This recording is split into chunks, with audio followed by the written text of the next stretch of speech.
presentation is probably going to take the whole 30 minutes, so if you do have questions in the middle, just write them down, and I'll be here all day and afterwards, and so you can go ahead and ask them then. To start off today, I'd like to start with a story. I'd like to take you back to my 4th grade year of school when I was about 10 years old. And this is a year that I remember as being one of my most difficult years in school.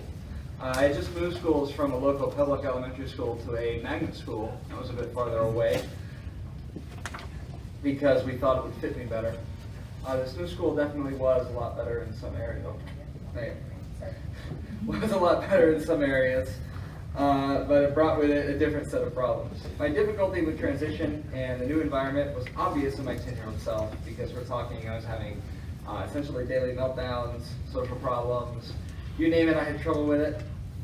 I had a teacher too that had no idea how to deal with me, and for this, she didn't like me at all. I could tell all kinds of stories about my misadventures with the school, and in particular with this teacher. But for now, I'd like to focus on one particular incident. Our class was taking a field trip to Rocky Mountain Arsenal National Wildlife Refuge, which is a wildlife sanctuary just outside of Denver. But the refuge is particularly famous for its herd of these. These are American bison, and these animals are some of the last remaining Ice Age megafauna existing in North America, and they truly are rather incredible. I was, of course, very excited to go see the bison herds, and for me, when you top off the uncertainty and anxiety that comes with a field trip with excitement, I tend to get, especially then, pretty stimmy and antsy and bouncy. And because of the fact that I'm autistic, I don't really process very well the concept of what other people might call personal space. And so very often my voice will get louder than what people deem appropriate. And then of course there are many differences and quite often awkward differences in body language. And so all of these factors come together to create a not so happy ending to this story. So we get off the bus and we get into our group set up for the field trips.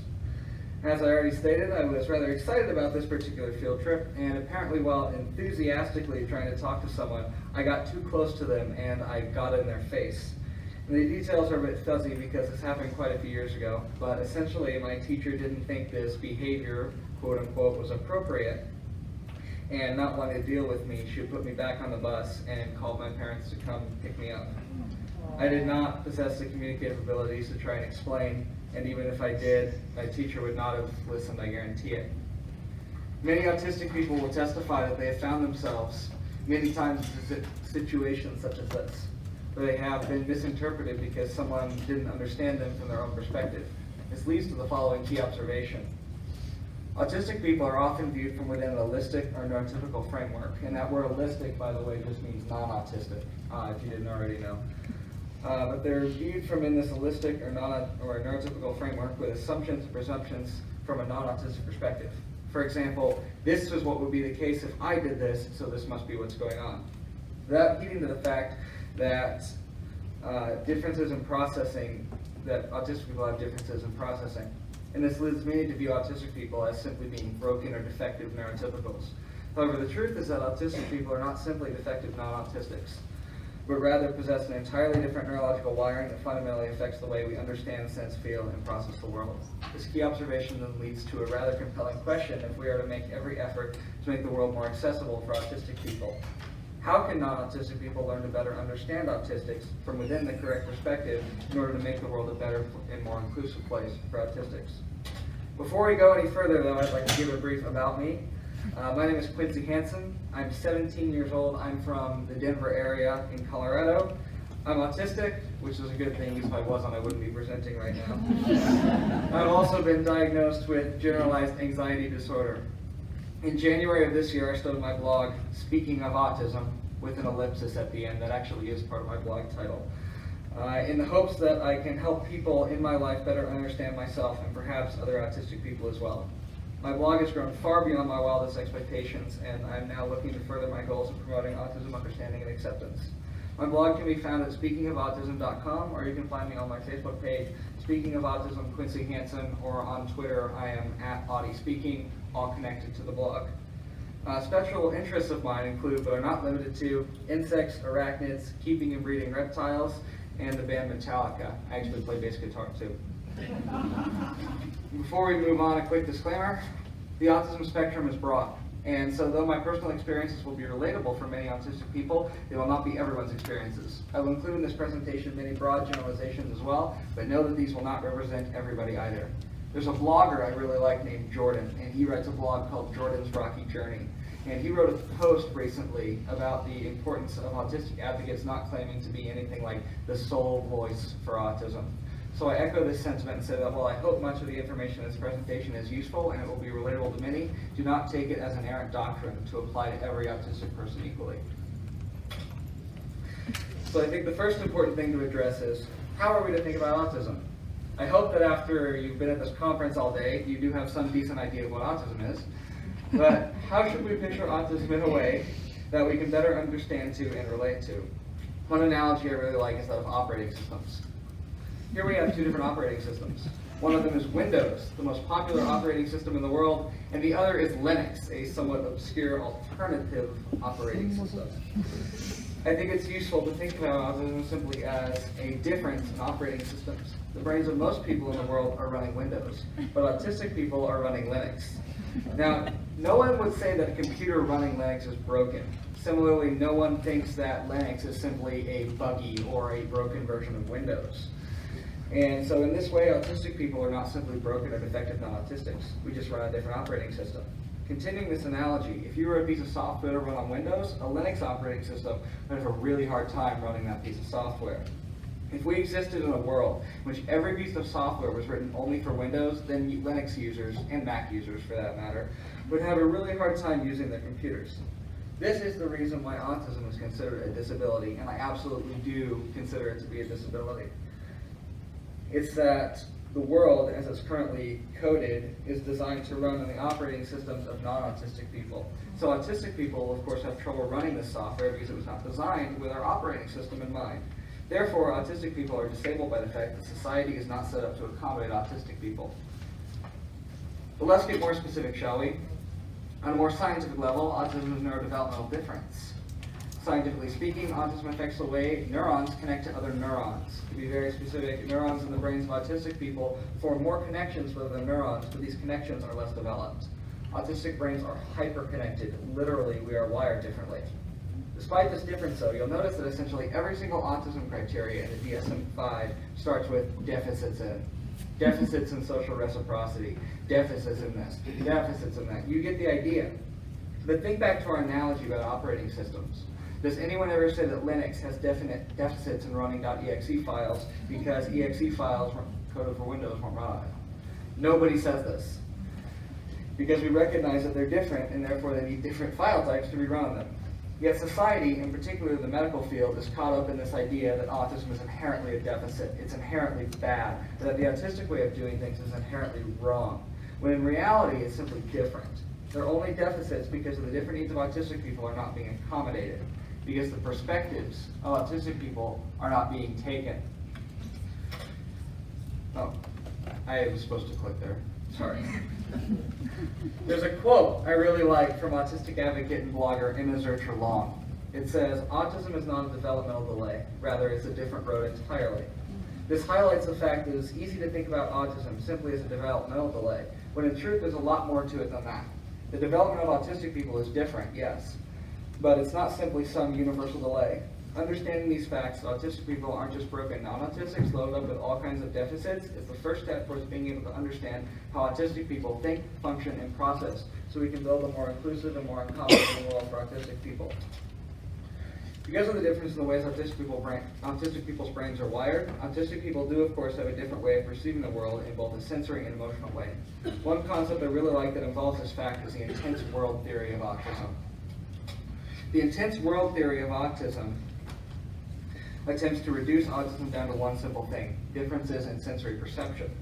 It explains autism in terms of sensory and emotional perception, arguing that the autistic phenotype, what we've identified and perceived as autism, is caused by the fact that autistic people perceive the world as being so much more intense. While this is probably an oversimplification of what's actually going on regarding autism, I like to bring it up because it highlights the point that autistic people do indeed experience the world differently. In order to better understand autistic people and take an autistic perspective, one must grasp the crucial idea that the perception of autistic people and non-autistic people are different. The conclusion, therefore, must be that we cannot make the same assumptions about autistic people than we can about non-autistic people. In a moment, I hope to give the non-autistic people in the audience some general idea of what differences in perception can look like for autistic people. And from there, I'd like us to look at some examples of how autistic people are often misunderstood. I'm about to show some images as a way to illustrate how the autistic world, the way we perceive it, can be overwhelming and much more intense. These images are courtesy of Anne Mimont from Anne's Autism blog, used with permission. These images are bright and multicolored, so if you have a sensitivity to that or you feel like you'll be overwhelmed by that, I recommend you look away or do whatever else you need to do. We all good? Okay. This is what a grocery store looks like to an autistic person. Now, this image isn't literally what autistic people see, at least not for me. I promise you the world is not static-y and multicolored and all neon. However, this is a good illustration to show how the world for autistic people is more intense. Our sensory systems are often turned up to 11 and beyond, or in some cases not turned up enough, and as a result, it's very difficult for autistic people to stay regulated in an everyday environment. Imagine if simply walking through a grocery store meant that every sense had the chaos and intensity of this image. Similarly, here's one of a classroom. Again, everything is dysregulating and distracting. Because of differences in sensory perception, differences in processing, and just overall differences in thinking, we can't make the same assumptions about autistic people as you'd make about a non-autistic person. So I'd like to go through a few common scenarios in which the holistic perception is very different from the actual autistic reality. Most of these are due to a failure of the non-autistic person to take an autistic perspective, looking at them instead as if they were simply broken non-autistics.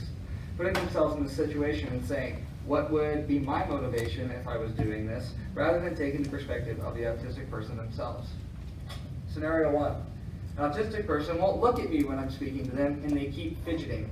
The holistic perception might be that they just aren't paying attention, and they need to be taught to make eye contact and stay still so that they can focus on what I'm saying. In the actual autistic reality, eye contact can be distracting and even uncomfortable, or some people describe it as painful for many autistic people. And stimming, like self-stimulatory behaviors, is actually necessary for sensory and emotional regulation, so it actually helps autistic people pay attention.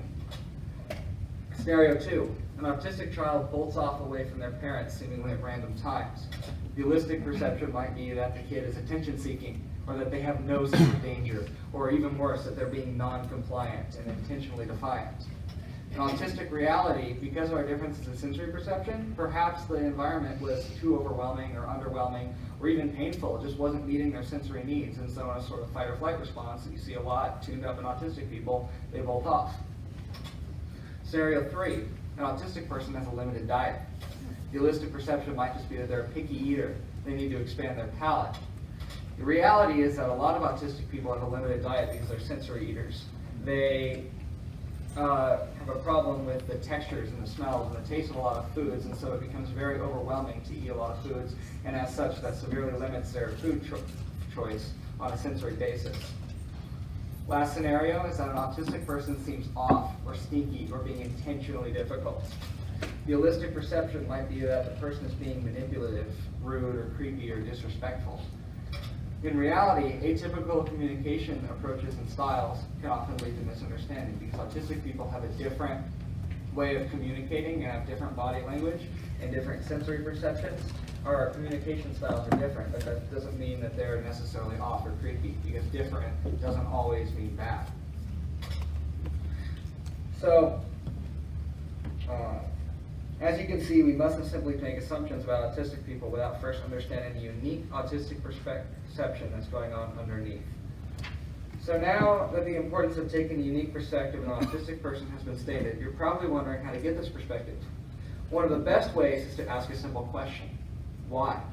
You see, in reference to working with autistic people and parenting an autistic child, people often make the mistake of asking the wrong question. They ask how instead of why. For example, a teacher once asked in an autism Facebook group that I'm in, something along the lines of, how can I get little Johnny Audie to stop putting pencils in his ears? Notice that the question starts with the word how. How can I stop? How can I get them to do X, Y, Z, etc.? But they're asking the wrong question. The question they should be asking is, why is little Johnny Audie putting pencils in his ears? In reference to an autistic person, the first question should never be, how can I get this behavior to change? Rather, your first question should be, why is this occurring? By asking the why question, you can begin to take the autistic perspective by trying to understand why something is happening. And by doing this, you can then understand what accommodations might be needed to improve the situation. It will also stop you from making assumptions like we looked at earlier that can be harmful. If you truly want to understand and effectively work with autistic people, the why question is the last question you should ask if you ask it at all. It's also worth mentioning that all behavior is communication. Behind every behavior is a need and a feeling. And as is true for all people, but is especially true for autistic people who have trouble communicating in other ways. Behavior can be a way of communicating an underlying feeling or need. Here's a step-by-step for asking why. That's step one, is just make the right question. Ask why. Why are they doing this? What might be communicated here? So the teacher might ask, why is little Johnny Ollie putting pencils in his ears? And once you realize this, you might say, once you ask why from an autistic perspective, you might realize that maybe the environment is too loud, and so he's trying to use them as earplugs. Or maybe it's a sensory need, and he just likes the feeling of the rubber erasers. You know, it's something along those lines. It could be any number of things that I won't go through. What can I change to address the underlying issue? Let's say we determine it's probably a sensory issue. Well, maybe you could close the door because sounds from the hallway are drifting inside and are being distracting. Or perhaps you could keep the classroom quieter, or any number of other things. If this is a new, I hate using the word behavior for the sake of behaviorism, but if this is a new behavior, what has changed? So let's say little Johnny has just started doing this. Well, maybe you've just started playing music in the classroom while everyone is doing work time and he started to become overwhelmed. Everything has a basis behind it. It's not just random. And so knowing what has changed can help you read out what's going on. And lastly, consider, does this really need to change at all? Difference does not mean bad, y'all. There are things that are autistic behaviors, but they aren't harmful, and they might even be beneficial, and they don't need to change at all just because they're different. And so really consider if it's something that needs to change at all. Perceptions can often lead to unfair assumptions and expectations. I have another story. So in the neighborhood I used to live in, it was a pretty typical suburban neighborhood, but we're in more of a rural area. And so on the outside of this neighborhood, there are these properties, these big properties people would have, and a lot of them would keep livestock, like horses and goats. One person has peacocks, actually, but a bunch of stuff like that. And I like to go for walks. And so one of my favorite things that I used to do is that I go out to the edge of the neighborhood, and there's a hole in the fence at the end of the neighborhood, and I pass through that. And if you came up to the fences by these people's properties, the horses would actually come up to the fence and greet you. There's a picture, actually, of one of these that I took. And so you can come up and you can pet the horses. So from there, I'd hang out with my horsey friends. And then in this particular day, I took a left-hand turn and I went down a path. I passed by my old elementary school and then circled back around to my house. And this seems perfectly innocent, right? It's a kid walking in his neighborhood and petting horses. I mean, it's not bad, but apparently someone else felt different because somebody called the police on me. Oh. And the cops came to my house because there was a teenager acting suspiciously walking around the neighborhood. And this is because I'm autistic, my body language, again, is different. And so people perceive different as dangerous. And so because they didn't have the right perception, they make an unfair assumption. So this actually next section involves meltdown, so if that's triggering for anybody, okay. So here's another example of an often misunderstood aspect of autism, and that is the meltdown. In the context of autism, defining a meltdown is sort of tricky, but essentially I'd say that a meltdown is a neurological and very messy hard restart that occurs when an autistic person, or perhaps even anybody if they're pushed far enough, is too overwhelmed, and so the brain can't process all the information that's being thrown at it. So in a desperate attempt to re-regulate itself, it melts down. I've also heard it described as if the brain were like a filing cabinet, and a meltdown is where everything in the filing cabinet has just been thrown out onto the floor. Meltdowns can be caused by either sensory overload or emotional overload, or even a combination of the two. And it's important to note that though a child having a meltdown, or anybody having a meltdown, they are absolutely not throwing a tantrum. A meltdown is an involuntary neurological event. In fact, a meltdown is more analogous to a seizure, not to a temper tantrum. This actually isn't as crazy an analogy as some may think. Seizure is a sudden surge of electrical activity in the brain. A person cannot control when a seizure starts or ends, nor how they act or feel during the seizure, and often there's a period of recovery needed after this. And although a meltdown itself is not actually a seizure, it's very similar in that the meltdown is the brain's ability to process input becomes overloaded, which leads to an involuntary cascade of neurological events as the autistic person's brain attempts to find equilibrium again. Some people recover quickly from meltdowns, but for others it may take days or even weeks for them to fully recover from a meltdown. Meltdowns can have differing degrees of severity depending on the severity of the overload. There isn't just one type of meltdown. Back to my really bad year in 4th grade when I was having daily meltdowns. I used to start, on this pathway, and my teacher would make me go sit in the hall. But I'd sit in the hall and I'd scream and make noises, and I'd hit myself. I used to bruise up my legs really badly. And I'd bite at my hands and hit my head, and I'd pull my shirt up and chew on my shirt, and all kinds of just bad stuff. And this is all just my brain trying to re-regulate itself after all of this. And it is a total loss of control, and it's absolutely terrifying. If it sounds like that, it's because it is. Even more so for the person experiencing it than for the observer. It's a complete loss of control, which even for autistic people that often have a tenuous connection of body and mind is very scary. It's also very embarrassing, but there's little that can be done about it if it's not averted in the first place. A few common misinterpretations of meltdowns include assuming the meltdown are simply behavior problems or doing something that actually makes a meltdown worse. As for the first one, a meltdown is absolutely not simply poor behavior because, again, meltdowns are involuntary neurological events. As for the second point here, meltdowns caused by an overload of the brain's sensory and emotional processing centers. Therefore, adding more sensory input into the system is only going to make things worse. Here's a list of things people instinctively try to do to make a meltdown better that actually usually make everything way worse. Touching the person experiencing the meltdown. Trying to distract the person experiencing the meltdown. Berating the person experiencing the meltdowns with questions like asking, "Are you okay?" over and over again. Trying to talk to the person experiencing the meltdown. All of these strategies have a significant amount of additional sensory input into the system. Now, some autistic people do find very specific kinds of sensory input to be soothing during a meltdown, so I bet there are a few autistic people out there who would like a hug during a meltdown, but mostly doing the above is like noticing that a bucket is overflowing and then pouring more water in it to try to get it to stop. Another important thing to understand in order to take the autistic perspective is to understand the differences that autistic people may have in communication styles. As an example of how autistic ways of communicating may not line up with an holistic standard, I present to you this poster, my least favorite poster of all time. This is a poster designed for children intended to demonstrate a concept called active listening, which is apparently what someone should look like if they're truly actively listening and engaging. The terribly ironic part is that for many autistic people, true, actual active listening looks the exact opposite of this poster. So I'll go through a few of these points one by one.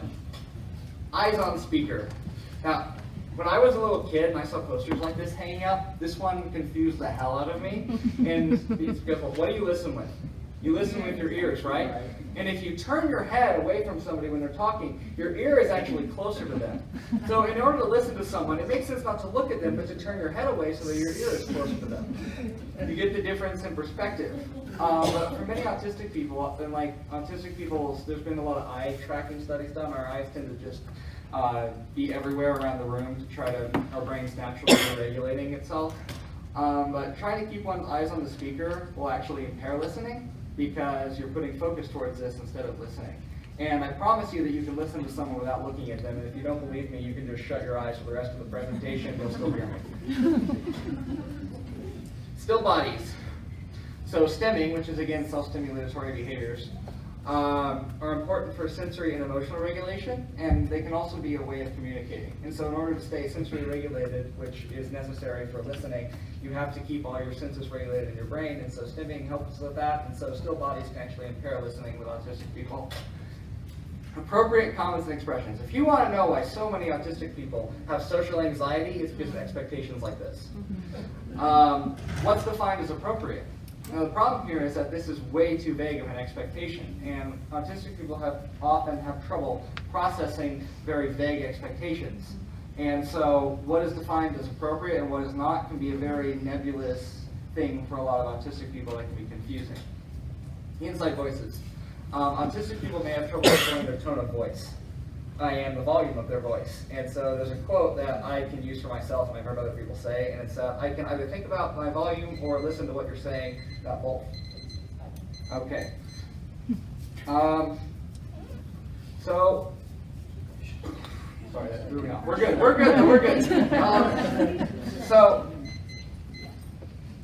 So again, keeping your voice volume requires you to pay attention to something that's not listening and be distracting. Wait to be called on to speak. A lot of autistic people have executive dysfunction problems that make waiting difficult, or make when we have something in our head, we like to just say it. But the thing I'd like you to consider is that any teacher will tell you that the number one thing they want in their lessons is student engagement. And so if you have a kid in your class who's blurting out answers, rather than seeing that as just inherently always a problem, maybe you could take the perspective of they're really engaged with this lesson, and that's a good thing. And so we should let this perspective engage. We shouldn't let this expectation impair learning and curiosity. Atypical styles of communication do, of course, present problems for many autistic people in the social scene. However, contrary to long-held belief, autistic people don't necessarily have a broken communication style or inherent deficits. We have a different one. New research actually suggests that a lot of the social struggles autistic people have more to do with non-autistic people being uncomfortable with talking to us than it does with autistic people themselves. And so rather than an inherent problem with autistic social communication, it's actually more of a social problem. So knowing this, how can non-autistic people better adapt to the differences in communication style of autistics? The answer, as we've seen so far, is to take the advice, the very thesis of this presentation, and try to understand autistic people from within an autistic perspective, rather than trying to push non-autistic assumptions on them. And I have this graphic from a quote that I did. Yeah, there's that. So I'd like to end this little section by giving some generalized tips on how to better communicate with autistic people, given the differences in autistic communication styles. Ask direct questions. For example, rather than asking something vague like, how was your day? Or how are you feeling? You can ask, are you feeling happy? Or did you have fun in art class? Specific questions are much easier to process. Be specific. Be specific. This goes with the last point. Be very specific when engaging with autistic people and leave as little as you can in ambiguity. Be literal. Things like figures of speech and idioms have always really bothered me. Now, I understand on an intellectual basis what they are and what they mean, but with the way my brain processes them, I get really uncomfortable. Like the phrase, throw the baby out with the bathwater.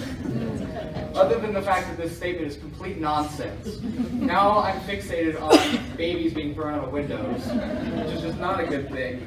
Or how about this? How about the phrase, get under your skin? Gross. Anyway, try to be as literal as possible when you can, and avoid idioms and potentially confusing expressions. Be direct. Tell an autistic person specifically what you want to say. Trying to hide things in coded messages or the like will not often work with autistic people. We will miss what you're trying to say. And lastly, don't expect autistics to pick up on hidden cues. Meaning hidden in body language, tone of voice, passive aggressiveness, and the like is often missed by autistic people, so don't expect us to pick up on it. Remember that your body language is as confusing to autistic people as our body language is to you. It's time to take a new perspective. The fundamental differences in the way that autistic people perceive the world must be taken into account when working with autistic people. But how can we know in full what these differences are? The answer is to ask autistics.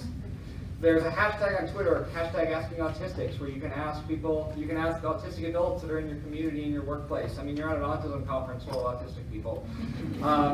With anyone with the green badge, you can approach and talk to. And so we are your number one resource. Because although you're autistic children and some autistic people may not have the communicative abilities yet to express things, we can, because we live in their world and we've developed those skills, and so we can be the best piece of insight. And these are some of the acknowledgments. These are the bloggers and people that I've mentioned in this presentation. Once again, I'm Quincy Hansen. My website is speakingofautism.com. Thank you so much. Thank